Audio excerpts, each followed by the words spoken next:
모세는 애굽의 18대 왕조 트투모스 1세의 딸 핫셉슈트의 아들로 성장하게 되죠. 그런데 이 딸이 무난동녀였기 때문에 이 딸에게서 아들이 나왔다는 것은 아주 큰 의미를 가지고 있죠. 그래서 이제 모세도 어쩌면은 왕위를 가질 수 있는 그러한 위치에 있었다고도 볼 수 있습니다. 그런데 여기서 모세가 지금 가지고 있는 것이 세 가지 정도가 되는데, 하나는 지위고, 하나는 물질이고, 하나는 자유죠. 그런데 이것을 그냥 한꺼번에 한 번만에 포기하고 날려버리는 한 사건이 일어났죠. 그게 11절인데 모세가 장성한 후에 한 번은 자기 형제들에게 나가서 그 고역함을 보더니 어떤 애굽 사람이 어떤 히브리 사람 곧 자기 형제를 치는 것을 본지라 그랬습니다. 그러니까 이걸 보면 모세가 자신이 히브리 사람이라는 걸 알고 있다는 것을 우리가 알 수 있습니다. 그것을 알 수 있었던 것은 엄마가 유모이면서 친엄마였기 때문에 모세의 정체성을 어렸을 때부터 얘기를 해준 것이죠. 그래서 12절에 보면 좌우로 살펴 사람이 없음을 보고 그 애굽 사람을 쳐 죽여 모래에 감췄다 그랬습니다. 그러니까 이것은 단순히 모세가 자기 나라 사람이 고통받는 걸 보고 욱해가지고 감정적으로 사람을 죽인 사건이라고 보기 어려운 것은 그 첫 번째 증거가 좌우로 사람을 살피고 그 다음 아무도 없을 때 사람을 죽였고 그 다음에는 모래에 감췄습니다. 어떻게 보면은 생각을 가지고 순차적으로 치밀하게 일을 하고 있는 모습을 보게 되죠. 또 하나의 증거는 그 이튿날 모세가 나갔는데 히브리 사람이 둘이 싸우니까 잘못한 사람에게 그렇게 하지 말라고 그 얘기를 하죠. 잘못한 사람이 어제는 사람을 죽이더니 오늘은 또 우리를 죽이려 하느냐 뭐 이러면서 그 사실이 발각된 것을 알게 됩니다. 또 하나는 사도행전 7장 23절 25절인데 이것을 어떻게 해석을 했냐면 나이 40이 되매 그 형제 이스라엘 자손을 돌아볼 생각이 나더니 한 사람의 원통한 일을 당함을 보고 보호하여 압제받는 자를 위하여 원수를 갚아 애굽 사람을 쳐 죽이니라. 저는 그 형제들이 하나님께서 자기의 손을 통해 손을 빌어 구원하여 주시는 것을 깨달으리라고 생각하였으나 저희가 깨닫지 못하였더라. 그러니까 모세가 단순히 우발적인 사고로 성격 때문에 죽인 게 아니고 모세는 이 일이 하나님이 자기를 통해서 이 사람들을 구원하여 주는 일로 그렇게 생각을 했다는 것입니다. 다시 말하면 이 말은 모세가 이스라엘 백성을 긍휼히 여겼고 앞으로도 계속해서 이런 일을 해나갈 계획을 마음속에 품고 있었음을 암시한다는 거죠. 히브리서의 결정적인 이야기를 하는데 믿음으로 모세는 장성하여 바로의 공주의 아들이라 칭함받기를 거절하고 도리어 하나님의 백성과 함께 고난받기를 잠시 죄악의 낙을 누리는 것보다 더 좋아하고 그리스도를 위하여 받는 수모를 애굽의 모든 부하보다 더 큰 재물로 여겼으니 이는 상 주시는 이심을 바라봄이니라 그랬습니다. 그러니까 모세가 세 가지를 이 일을 통해서 포기했습니다. 첫 번째 포기한 것은 공주 아들의 그 지위를 포기했죠. 두 번째는 하나님의 백성과 고난받는 걸 잠시 쾌락의 낙을 누리는 것보다 더 좋아했다. 그러니까 자유 안에 있는 쾌락을 포기했죠. 그리고 세 번째는 예수님을 위해 그리스도를 위해 받는 수모를 애굽의 부하보다 더 큰 재물로 여겼다. 재물을 포기했죠. 그러니까 이것은 모세가 그냥 지나가다가 사람 하나 죽이고 우발적으로 사람 하나 죽이고 바로에게 들통나서 도망간 사건이 아니고 모세가 작정을 했다는 것이고 모세가 이스라엘 사람들을 구원하려고 세 가지를 포기했다는 의미죠. 따라서 우리가 이 모세가 들어간 존이 지난번에 얘기한 첫 번째 존이 뭐라고 그랬죠? 컴포트 존이라고 그랬죠. 두 번째 존은 네? from 존, FIRM이에요. from 존, 견고한 존.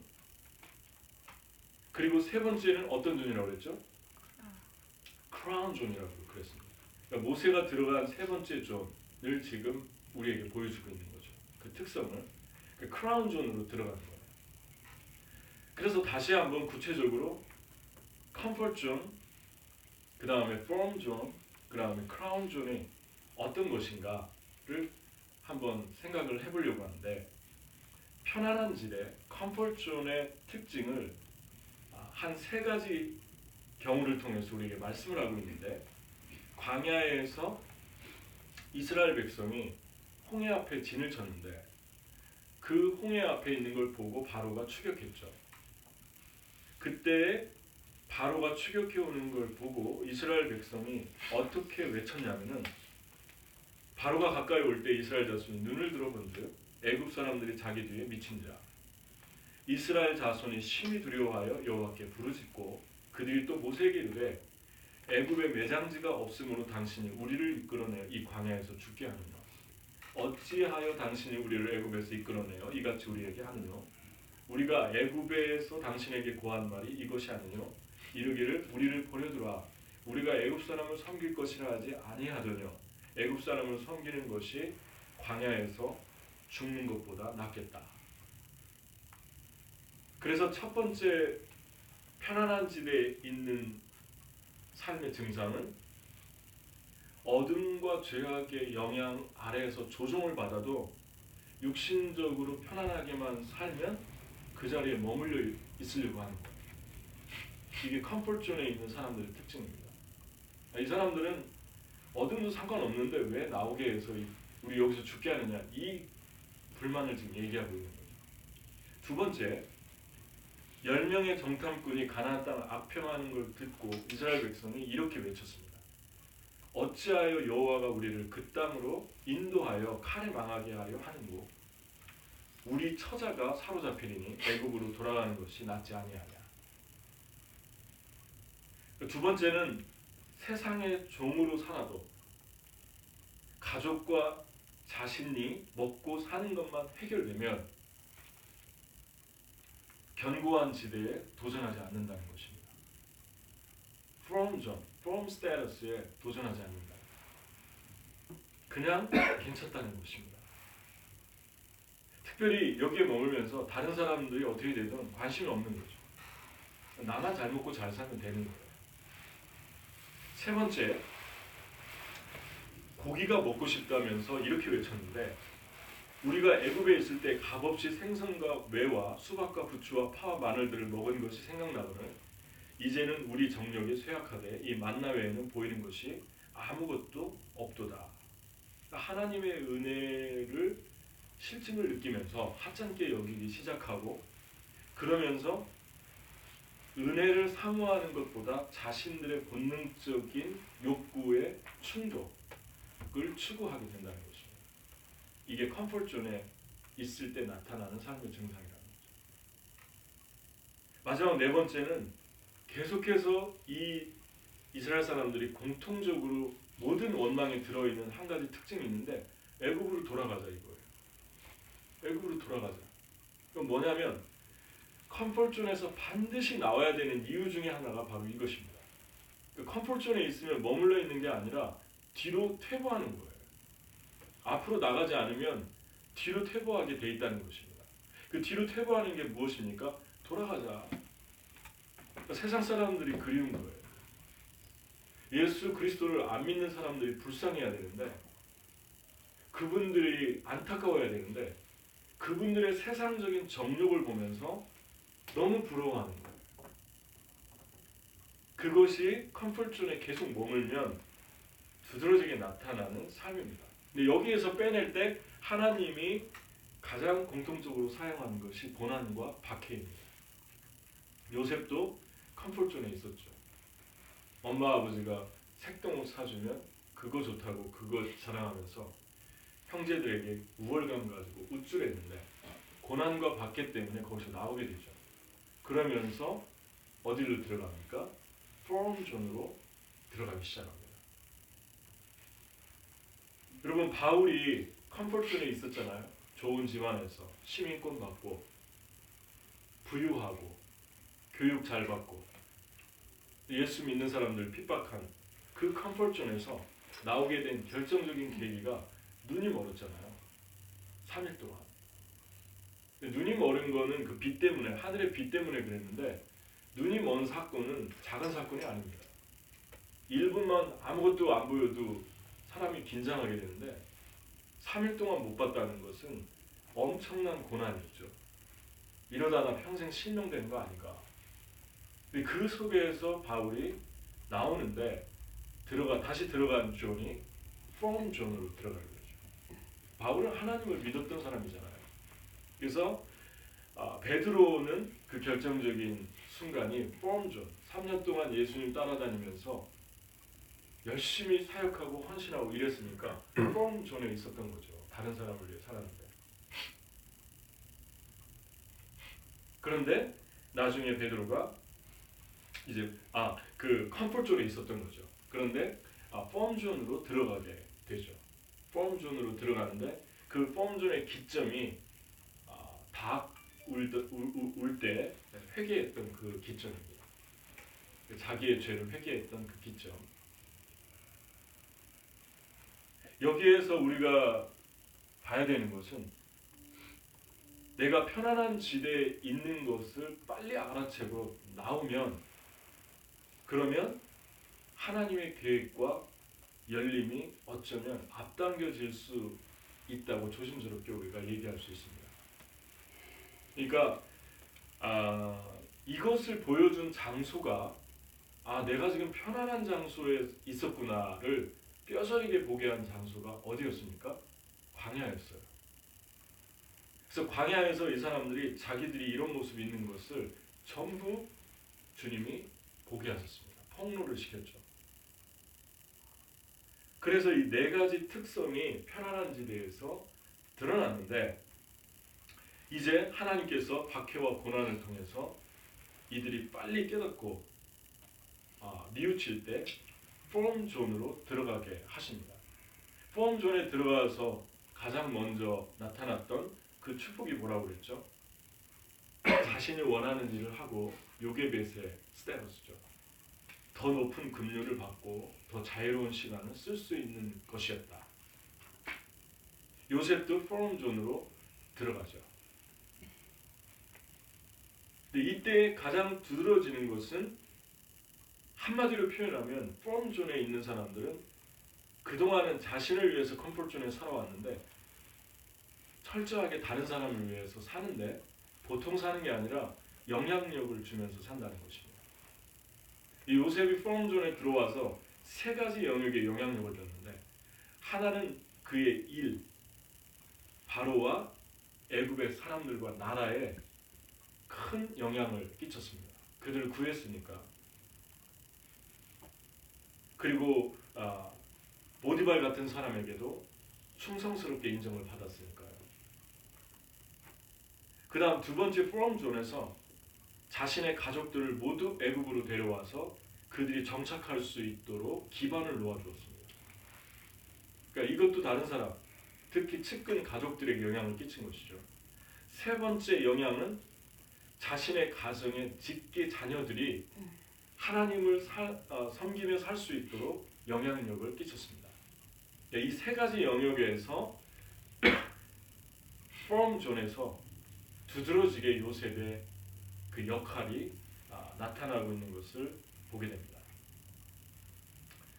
이때 어떻게 우리가 견고한 지대로 들어가기 위해서 어떻게 해야 하나? 특별히 조금 더 얘기한다면 세 가지 특징이 있습니다. 하나는 요게벳처럼 최선을 다해서 갈대상자를 만들어라 그랬습니다. 두 번째는 적극적으로 도전해라. 요셉은 기회가 주어지면 절대로 그 기회를 놓치려 하지 않았어요. 감옥에서 2년 동안 옥살이를 하는데 술 맡은 관원과 떡 맡은 관원이 왕의 신하들이 들어왔잖아요. 술 맡은 관원과 떡 맡은 관원의 꿈을 해석을 못하니까 자신이 해결해 주겠다고 자원을 했고, 해석해 주고 나서 그의 예언대로 술 맡은 관원은 복직됐고 떡 맡은 관원은 죽었는데 3일 만에 당신이 거기 들어가면 꼭 나를 기억해달라고. 이것은 무엇을 말합니까? 견고한 지대에 들어갈 때 적극적이어야 된다는 것입니다. 하나님이 주시는 기회면은 그걸 절대로 놓치면 안 되고 그냥 로봇처럼 있으면 안 된다는 거예요.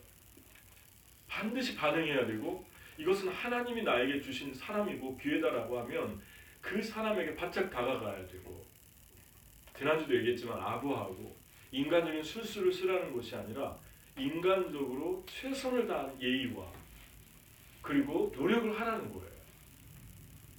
그 사람에게 다가가라는 것입니다. 그리고 뒤에서 아웃사이더로 남지 말라는 것입니다. 그러면 결국 컴포트존으로 계속해서 퇴보하기 마련이라는 거예요. 이것이 하나님 우리에게 주시는 도전들입니다. 요셉은 그렇게 했어요. 그 다음 세 번째, 요게벳은 사람을 키웠습니다. 이 기간 동안 컴포트존에 들어가게 하셨는데, 아니 컴포트존에 들어가니까 다시 편안하게 살자, 재정 걱정 안 해도 되고, 왕자가 자기 아들인데 시간 많고 내 아들 키우고 적당히 유유자적하면서 살자, 그렇게 하지 않았고 시간을 촉박한 그러한 긴장감을 가지고 모세를 양육했다는 것입니다. 은밀하게 양육했다는 거죠. low profile, 은밀하게, 조용하게. 그러니까 여러분, 이 모세가 이 요게벳이 얼마나 긴박하고 급박하게 최선을 다해서 하나님의 사람을 준비시켰나를 볼 수 있잖아요. 그러니까 모세가 장성에서 자기 동족을 돌아봤던 것은 그 결정적인 멘토 역할을 한 사람이 바로 요게벳이라는 엄마라는 것입니다. 그러니까 여러분, 견고한 지대로 하나님이 들어가게 할 때 그 안에서 여러분은 이 세 가지를 기억하셔야 됩니다. 그리고 특별히 이 요게벳에게 영향을 준 사람은 누구라고 했죠? 창세기 강의하면서 레이라고 그랬습니다. 레이는 41세에 애굽에 들어갔고 137세에 애굽에서 죽었습니다. 96년을 애굽에서 살았어요. 그의 인생의 거의 7, 80%를 애굽에서 산 셈입니다. 그런데 이 기간 동안 어떻게 요게벳이 나왔는지, 어떻게 아론이 나왔고 어떻게 미리암 같은 신실한 사람이 나왔는지를 누구에게서 답을 찾겠습니까? 레이밖에는 없는 거예요. 근데 레이는 어떤 사람입니까? 레이는 그의 젊은 날에 20대 그 피 끓는 젊은 날에 세겜의 젊은이들을 학살한 혈기와 분노의 사람이었죠. 12 아들 중에 축복받는데 두 사람이 저주를 받았는데 축복이 아니었죠. 우리가 살펴봤잖아요. 그게 누굽니까? 시몬과 레이였어요. 그런데 전환점이라는 말씀으로 말씀을 전했지 않습니까? 제가 레이의 전환점이 있었다. 그 전환점이 바로 요게벳입니다. 그러니까 요게벳이나 그 레이의 후손들이 이렇게 위대한 인물들이 많이 나온 것은 스스로 자원해서 그 폼 존을 박차고 크라운 존으로 들어가는 사람들이 나온 것은 레이의 역할이 있었다는 거죠. 그래서 레이의 지파가 다시 완전히 크라운 존으로 들어가는 것을 우리가 보게 됩니다. 여러분,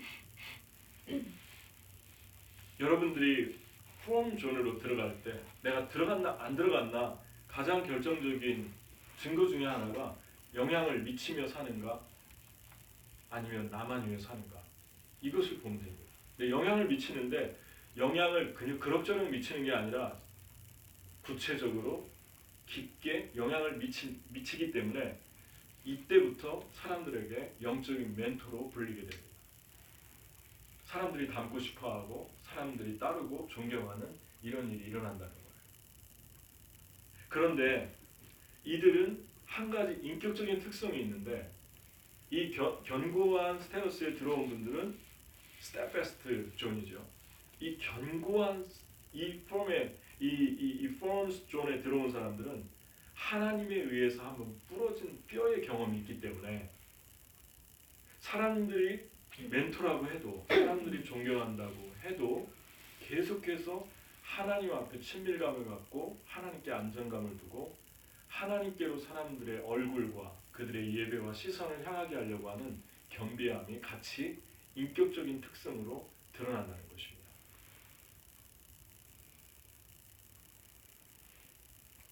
그런데 한 가지 성경은 또 하나의 존을 말하고 있는데 그 존이 바로 주님이 성경을 통해 말씀하시는 크라운 존입니다.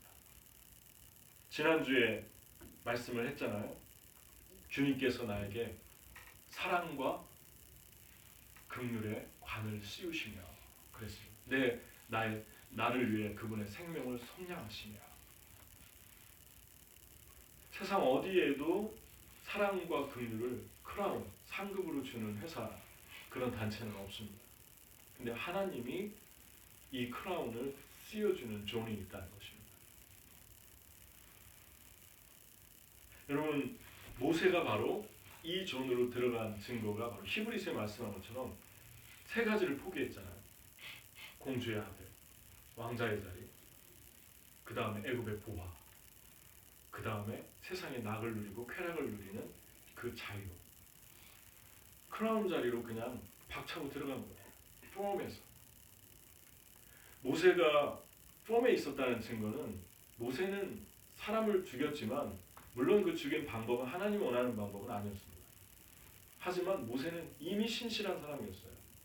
사도행전에 뭐라고 모세를 묘사했냐면 7장 22절에 모세가 애굽 사람의 학술을 다 배워 그 말과 행사가 능하였다.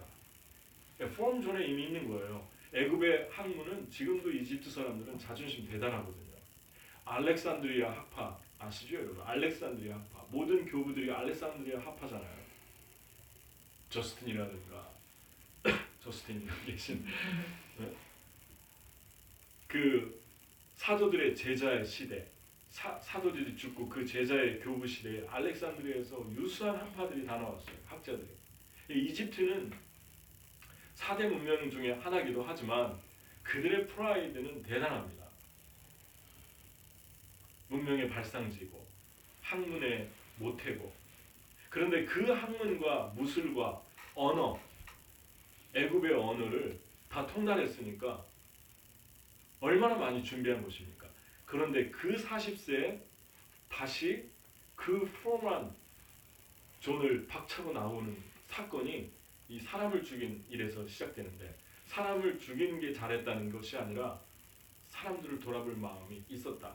지금 충분히 돌아보고 있는데 충분히 안정되어 있는데 충분히 자기 백성을 사랑하고 있는데 오히려 고난을 선택하면서 그 자리를 박차고 나오는 모습을 보게 됩니다. 여기서 말하는 요점은 하나님이 폼 존을 줬을 때 그걸 박차고 나와라 이런 문자적인 얘기가 아닙니다.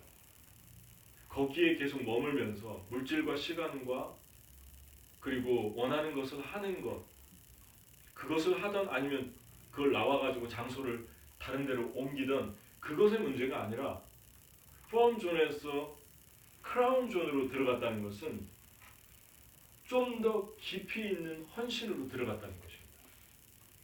근데 이때 들어갈 때 한 가지 하나님께서 일을 마주하게 하는데 그 일이 신실하게 사람들이 따르고 사람들에게 영향을 미치다 보니까 존경과 명예를 얻는데 그래도 그 순간에 모든 사람들의 시선을 하나님께로 향하게 한다고 그랬잖아요.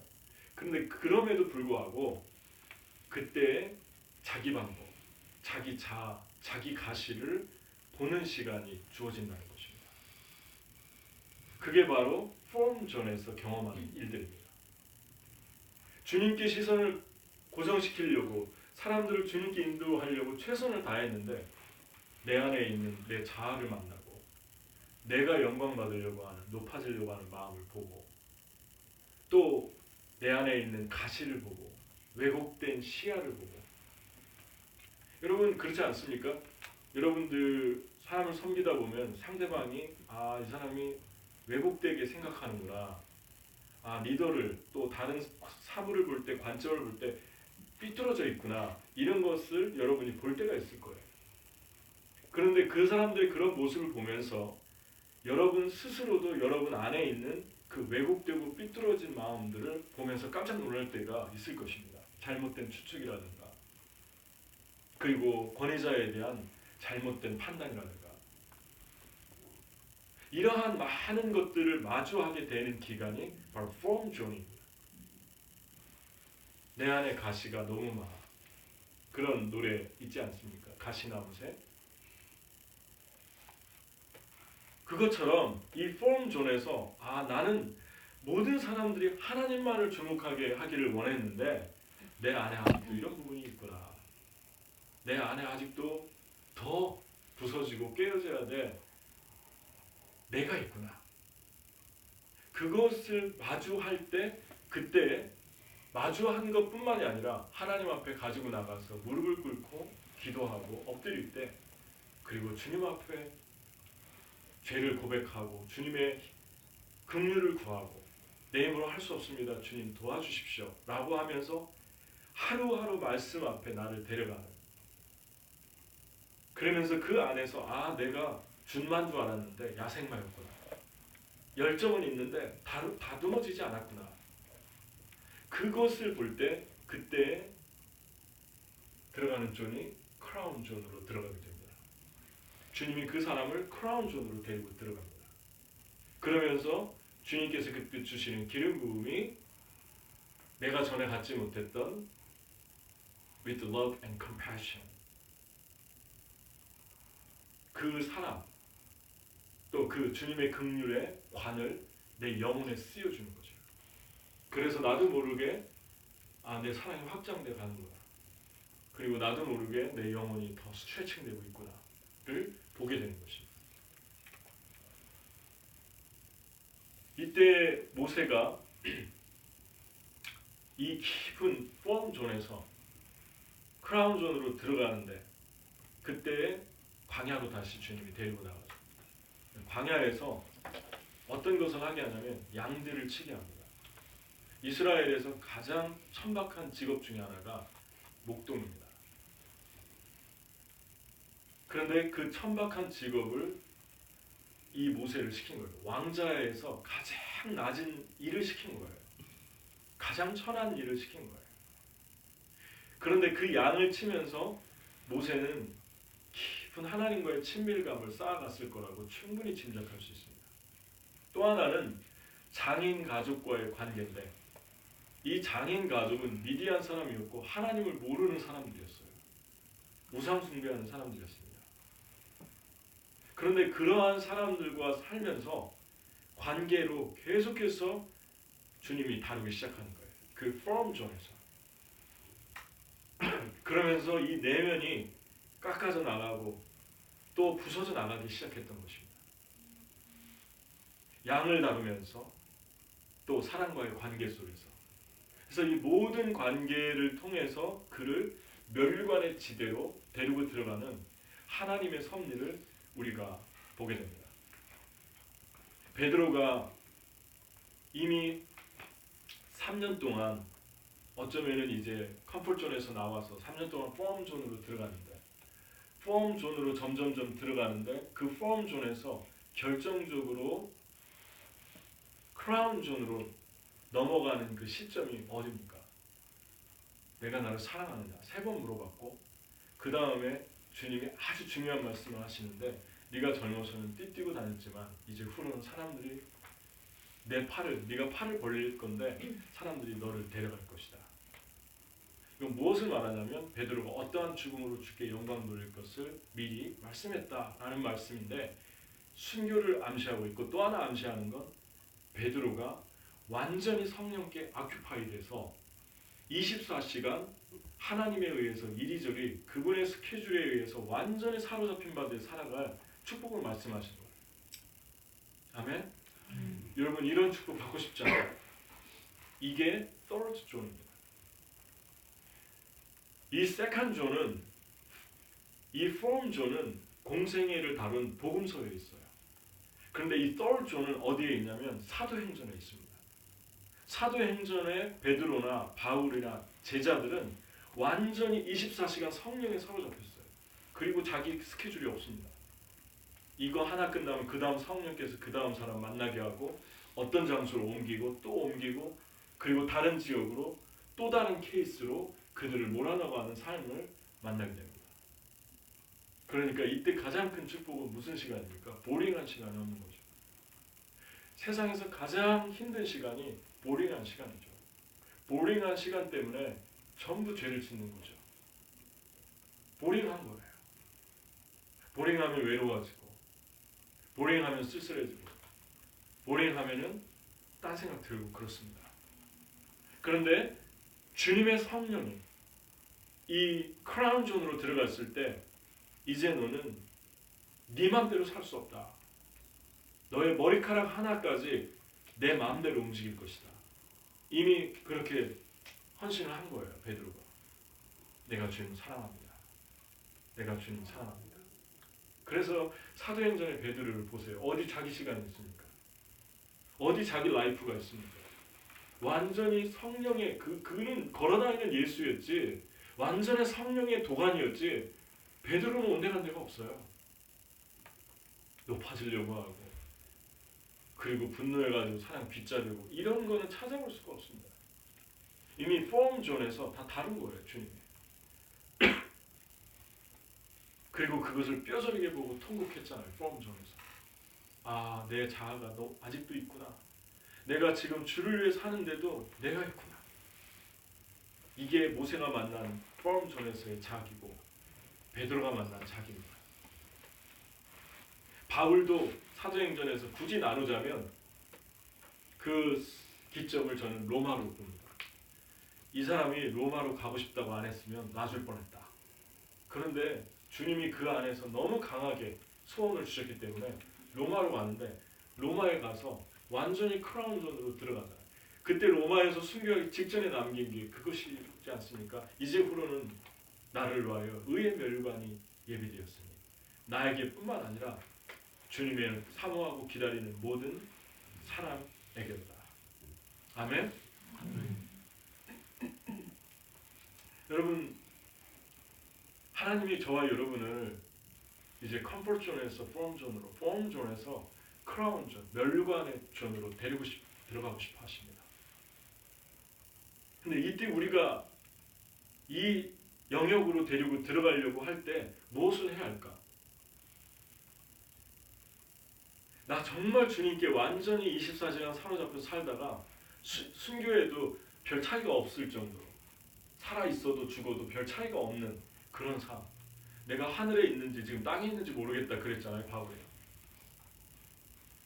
그러니까 바울은 살아있는 순교자였어요.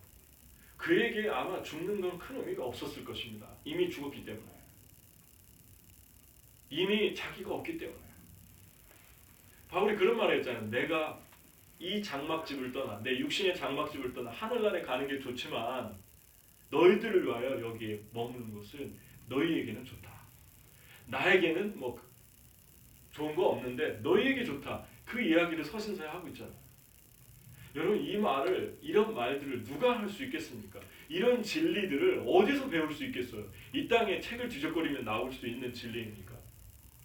이런 고백들을 누구에게 들어서 카피할 수 있는 고백들입니까?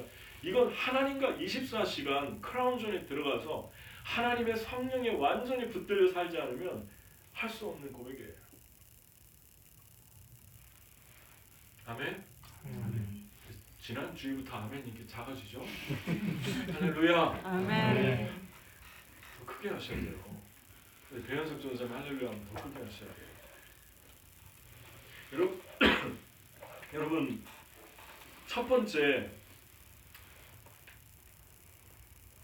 이 존에 들어갈 때 여러분과 제가 가장 중요한 거는 말씀을 들을 수 있는 영적 귀와 그것을 깨닫는 마음을 통해서 크라운 존으로 들어갑니다. 왜 그러냐면 마태복음 13장 12절에 무릇 있는 자는 더 받아 넉넉하게 되되 무릇 없는 자는 그 있는 것도 빼앗기리라 그랬습니다. 그러니까 지금 있는 자, 컴포트 존에 있는 자를 들어오겠다고, 더 주겠다고 하는 거예요. 크라운 존으로 인도하겠다는 거예요. 그럼 있는 것이 무엇입니까? 없는 것이 무엇입니까? 더 주겠다는 것이 무엇일까요? 그 전절을 보면 돼요. 그 전절에 하신 말씀이 씨 뿌리는 비유였거든요. 그리고 귀 있는 자는 들을지어다. 네 가지 밭 중에 마지막 밭, 주님 말씀을 듣고 깨닫고 30배, 60배, 100배의 결실을 맺은 그 사람을 가진 자라고 그러는 거예요. 그렇게 가지면 내가 그 사람을 크라운존으로 다시 빼낼 것이다. 컴포트존에서 더 줄 것이다. 크라운존으로. 여기서 요점이 무엇입니까? 네 번째 밭의 중요한 요점이 무엇입니까? 말씀을 듣고 깨닫고 지키는, 행함을 통해서 바울처럼 그렇게 살다가 그 깊은 진리를 만나는 그 사람들이에요. 바로 두 번째,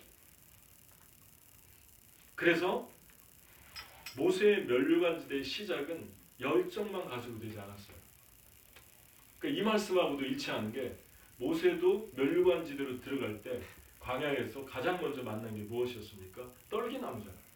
떨기나무는 떨기나무가 중요한 게 아니라 떨기나무에 들려온 음성이 중요했던 거예요. 음성을 듣고 무릎을 꿇잖아요. 신발을 벗고 권리를 내려놓고 포기하지 않습니까? 이제 나는 없습니다. 그거예요. 신발 벗은 건 노예들이 하는 행위였거든요. 주인에게. 난 주님의 노예입니다. 이 고백을 신발 벗는 걸로 한 거예요. 그러니까 주님이 그때부터 모세를 크라운존으로 데리고 들어가서 완전히 주님이 그냥 하나님처럼 그를 인도해 가잖아요. 바로도 꼼짝 못하잖아요. 권력도, 지위도, 재물도 당해낼 수가 없죠. 모세를. 왜냐하면 이미 크라운존에 들어와 있기 때문에. 죽일 수는 있는데 주님이 허락하기 전까지는 머리털 하나도 그를 손댈 수 없게 만드신 거예요. 그러니까 여러분과 제가 하나님 말씀 듣고 신발 벗는 거, 그게 크라운존으로 들어가는 지름길입니다. 두 번째는 또 무릇 있는 자는 받아 더 많아지고 없는 자는 있는 것 같이 빼앗기리라. 그 말씀 또 한 번 했는데 그 문맥을 보면은 그게 뭐냐면 열처녀의 비유, 달란트의 비유, 양과 염소의 비유 한 다음에 이 말씀을 했어요. 무릇 있는 자는 받아 넉넉하게 되고 없는 자는 있는 것까지 빼앗길 것이다. 여기서 말하는 있는 것은 무엇입니까? 작은 것에 충성했다. 내가 너에게 준 5달란트, 주님이 2달란트 똑같이 칭찬을 했어요. 뭐라고 칭찬했습니까? 내가 작은 일에 충성하였으니 큰 것으로 주겠다. 5달란트, 2달란트 그 받은 거는 차이가 있는데 그들이 한 충성은 똑같았다는 거예요. 그것을 보고 그들을 크라운존으로 빼내는, 내가 더 좋은 것으로, 더 귀한 것으로 너에게 맡길 것이다. 크라운존으로 데리고 들어가는 모습을 우리가 보게 됩니다. 작은 것, 그것에 충성을 다하는 것, 대충 하는 것이 아니라 주님 내 앞에 계시고 주님을 위해 충성을 다하는 것, 그러한 사람들의 모든 것들이 여기서 말하는 그 세 가지 비유에 여러 가지 주제가 부각되는 주제가 있는데 하나 우리가 깊게 생각해봐야 묵상해야 될 주제 중에 하나가 모든 것은 카운트되고 있다. 그게 바로 이 마태복음 25장의 주제입니다. 이 염소가 모르잖아요. 언제 내가 그렇게 했죠? 내가 언제 배고픈 자에게 먹을 걸 줬죠? 언제 내가 옥에 있는 자를 돌아봤죠? 언제 내가 헐벗은 자에게 옷을 줬죠? 네가 지극히 작은 자에게 하는 것이 나에게 한 것이다. 무슨 말입니까? 너는 카운트하지 않았지만 나는 카운트했다. 달란트의 비유에서도 너희는 카운트하지 않았지만 나는 카운트했다.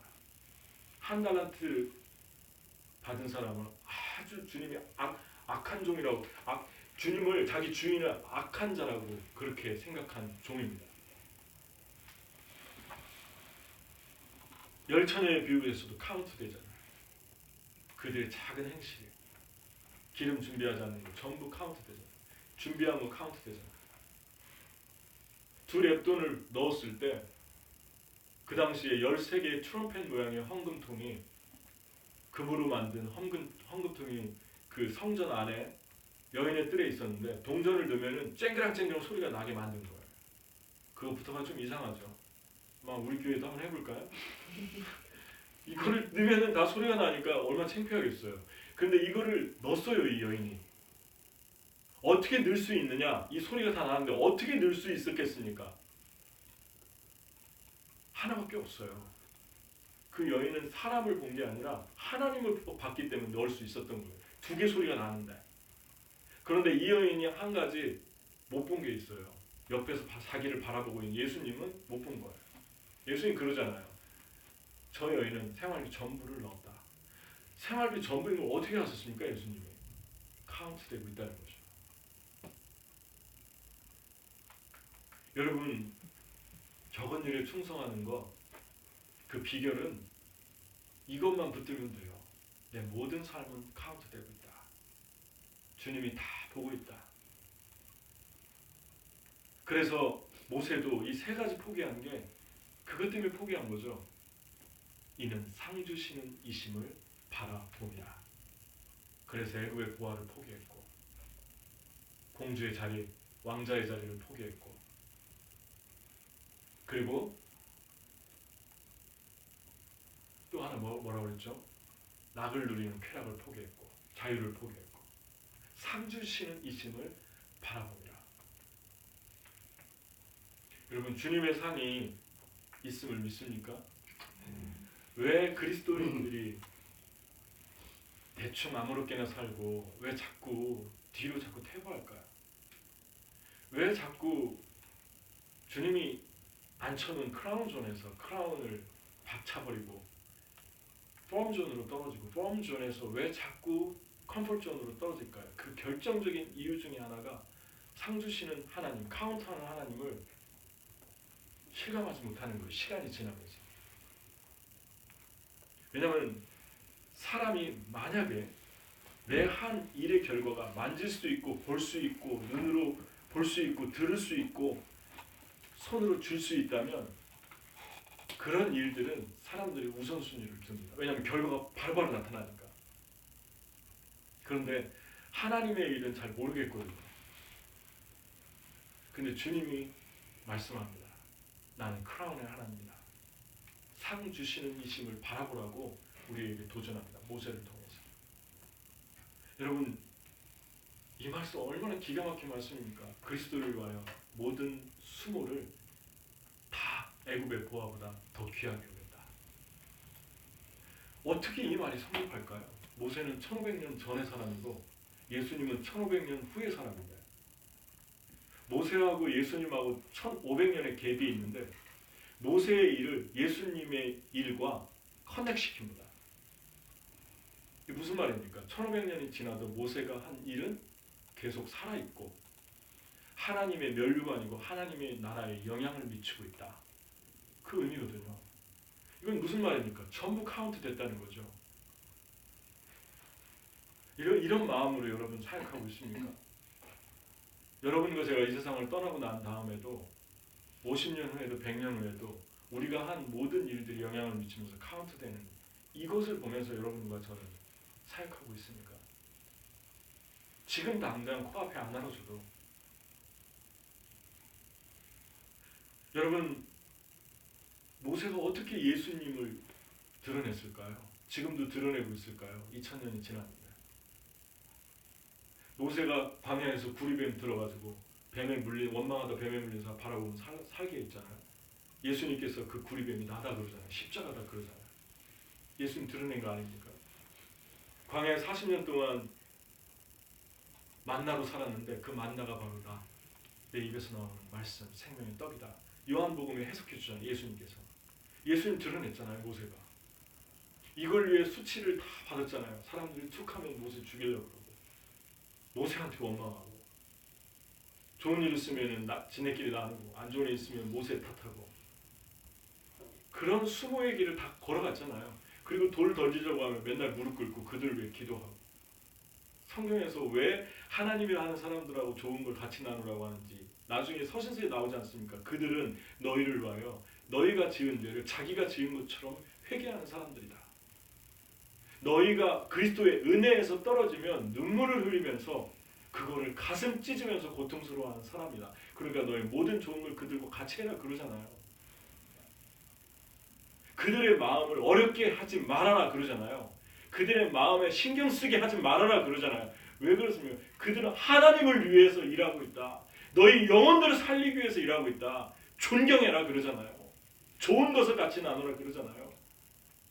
근데 이 수모 다 당하면서 이 길을 갔습니다. 그리스도 때문에. 예수 그리스도 때문에. 예수님 40일 금식했는데 40년 광야에 있어서 그것도 그림자지 않습니까? 여러분 요게벳이 키운 40세의 모세가 갑자기 사라졌어요. 어디 갔는지 온데간 데가 없어졌어요. 여러분 요게벳의 마음을 생각해 봤습니까? 요게벳의 마음을 생각해 봤어요? 어땠을 것 같습니까? 갈대상자 띄워가지고 간신히 살려놨는데 없어졌어요. 이 아들이 하루아침에. 그때 당시 무슨 카톡이 있겠습니까? 전화가 있겠습니까? 메일이 있겠습니까? 생사를 모르는 거예요. 그 먼 거리, 그 애굽에서 미디안 어디 광야에 박혀 있는데 아무도 모르는 거예요. 그런데 그 아들이 다시 죽었다가 죽은 줄만 알았는데 80년 만에 애굽에서 40년 키웠는데 광야에 40년 지나고 80년 만에 살아서 나타나는데 이스라엘을 구원하는 거예요. 이게 카운트되는 하나님의 사역의 결과입니다. 그것을 믿습니까? 아멘. 여러분 하나님을 따를 때 여러분의 모든 삶은 눈동자처럼 하나님 앞에서 있다고 생각하면서 사십시오.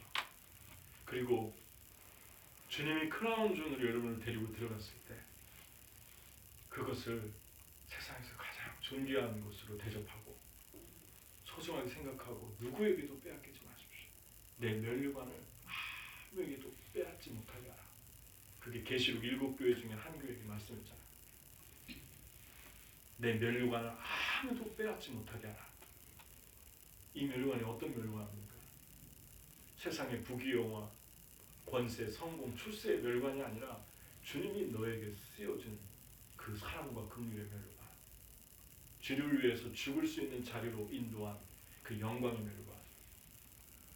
수많은 사람들을 섬기면서 받는 수모와 비웃음과 그리고 모든 그들에게서 날라오는 모든 그 어려움과 고통을 받아낸 그 자리에 있게 한 면류관, 그것을 빼앗기지 마라. 그렇게 말씀하고 있습니다. 여러분과 제가 이 크라운의 존에서 주님이 주신 이 크라운 존에서 24시간 주님께 붙들려서 살아도 이미 죽은 것처럼 순교자처럼 사는 그런 컴포트존을 우리가 사모했으면 좋겠고, 저도 더 컴포트존에 깊이 들어갔으면 좋겠어요. 폼존을 지나 컴포트존으로 주님 내가 들어가기 소원합니다. 아멘. 저와 여러분 이것을 사모하면서 이리로 들어갈 때 주님께서 여러분을 완전히 24시간 사용할 것입니다. 여러분을 완전히 24시간 붙들어서 여러분 원하지 않는 곳으로 데려가실 것이고, 기대하지도 못했던 사람을 만나게 하실 것이고, 그들을 바꾸실 것이고, 일으키실 것이고, 엄청난 열매들을 여러분으로 보게 하실 것입니다. 아멘. 아멘. 우리의 소원입니다.